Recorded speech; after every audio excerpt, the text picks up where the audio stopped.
when you're building variety, when you're building out the team, or if you have some turnover, you're onboarding someone, Right. I'm sure there has to be a major component in that person or the members of your team to where they're really mission driven. Sure. They're not necessarily motivated by higher salaries. I'm Right. sure they can get a higher salary in the for-profit world. Absolutely. I would imagine. Right. So what are some of the things you do when it comes to ensuring you're bringing on the right people and instilling your core values, Variety's core values, and just building that culture that you want to see in the organization? Yeah, and that's certainly we're not immune, especially more recently with the pressures that happened. I think we're a little bit of if you talk about lagging indicators, we weren't with the higher cost of with inflation and cost of living and those pressures that maybe hit us a little bit later on the upward pressures on salaries and costs.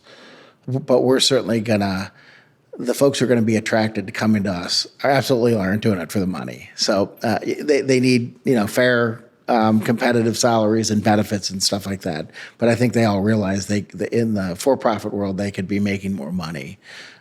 So there is a sense of wanting to work at a place that is driven by vision and values and mission.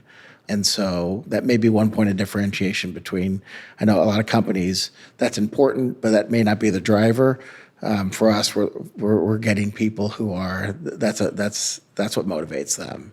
So I always tell people that we're talking to potential candidates, I need a group of people who are unsettled by the fact there's wait lists and there's that need. That needs to be your motivator to say, I can't stand by and see that there's a wait list for this. I need people that are unsettled. So we certainly use the tools that are the assessments and the evaluations that are available to for-profit companies when we try and find those folks that will fit, that have the work styles and have the aptitude and have the drivers that will mold well with the team.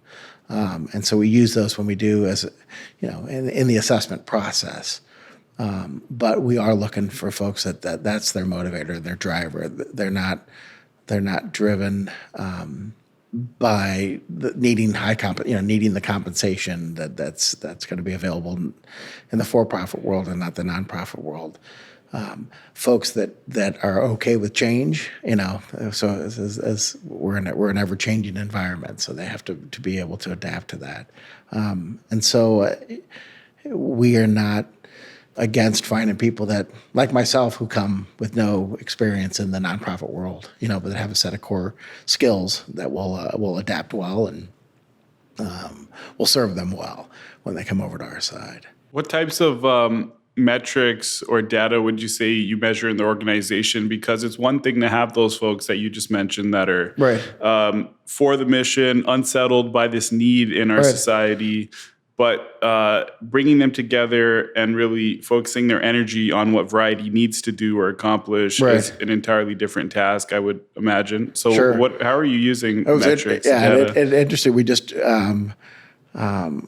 had a session with Jonathan 2 days ago with the whole staff. So we did both the predictive index and the strength finders assessments. He's never offered that to me. So now you can actually go to him and say, hey, I heard that you did this for Variety. So we just did a session on Wednesday where we had everyone do the predictive index and we had everyone do strength finders. And we spent an hour and a half going through where the entire staff, the makeup of the staff was, and where it goes back to the research that shows you if you are trying to grow and enhance the strengths that people have versus trying to fix the weaknesses they have, you're going to have a much more engaged workforce. So if you can celebrate the strengths and build on those strengths and then, find the things that you don't like to do, there's going to be someone in the company who really likes to do those things. So do the things you love and do more of it, and then find the things that you hate doing and find out who might love doing that. And so we're going to use those assessments to make sure that the responsibilities and the roles that we have and the way we delegate all of those responsibilities align well with folks' strength. And so That's been, it's been an interesting. I don't think anyone was surprised when we did those assessments. Most people thought it was pretty right on, and as far as finding out where their strengths were. But